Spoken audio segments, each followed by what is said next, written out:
A very common mistake that's made when using crochet provisional cast on is to both knit and purl on the first row after the provisional edge is made. And you'll see the result of this is to have those two Australian cousins there, and there are those two cousins there, and if we flip it over, there are some more cousins here. And there is this little confused chap in the corner. He doesn't know whether he's a knit or a purl. So sometimes people do the provisional cast on beautifully, and then they rib into that edge, and then think that they've done something wrong when it won't undo on the next row. So I've undone my chain, and I'm unravelling my provisional edge, and here come the cousins. And everything is lovely till I get to this confused spot here between a knit and a purl. And then I'm going to have to take my yarn out and pull it through the stitch. So never mix knits and purls the first row after waste yarn. There's very little point anyway, because as soon as you release these loops, they're all the same kind of loop. And this one is just confused because it's lying in between a knit and a purl. So whenever you see directions for using crochet provisional cast on, if row 1 reads knit 4, purl 4, knit 4, purl 4, add in an additional row where you just knit everything, or just purl in everything, it doesn't matter which, and then the provisional edge will come out beautifully, and you can go on into your pattern subsequently. But if you mix knits and purls into that provisional edge, it will jam and get tangled up every time it reaches the junction between knits and purls.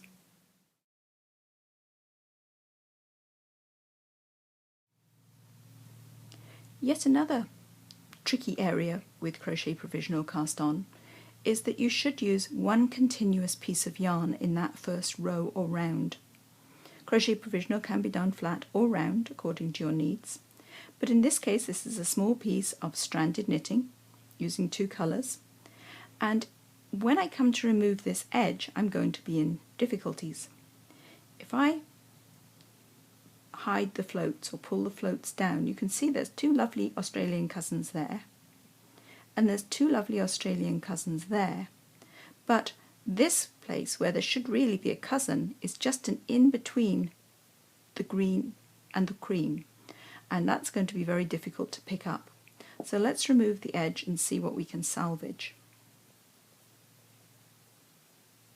So we should do just fine at the edge, and there, this swatch had 3 stitches of white and 3 stitches of green. Now we're going to get into the first confused cousin,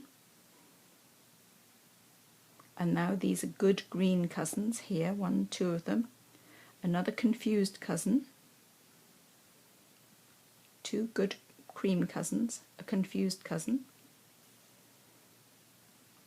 For more about the Australian cousins, there is a clip on my YouTube channel. And now I'm just going to pull my provisional edge. Now this would doubtless be quite scary if that's what you had released. You probably can pick them up, but it isn't very good fun. So here are my 2 green stitches, and I'm using a smaller than usual needle, and I'm sort of going to go in between the green and the white, and then I'm going to get my 2 white stitches, and I'm going in between my green and my white.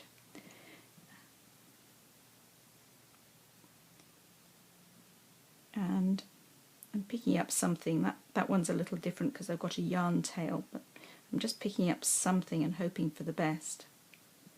And there are my 2 white ones. So I had 12 stitches to begin, and I've got 3, 6, 9, 10, 11. But these ones I think you would find quite worrisome, and there are my 12 originals and these are my 11, and you'll notice all Australian cousins are in between the columns of the regular direction stitches, so even if I tried to continue working this in pattern it would look pretty ugly. So always have one continuous row or round of 1 yarn only, and then you can launch into whatever pattern you fancy after that.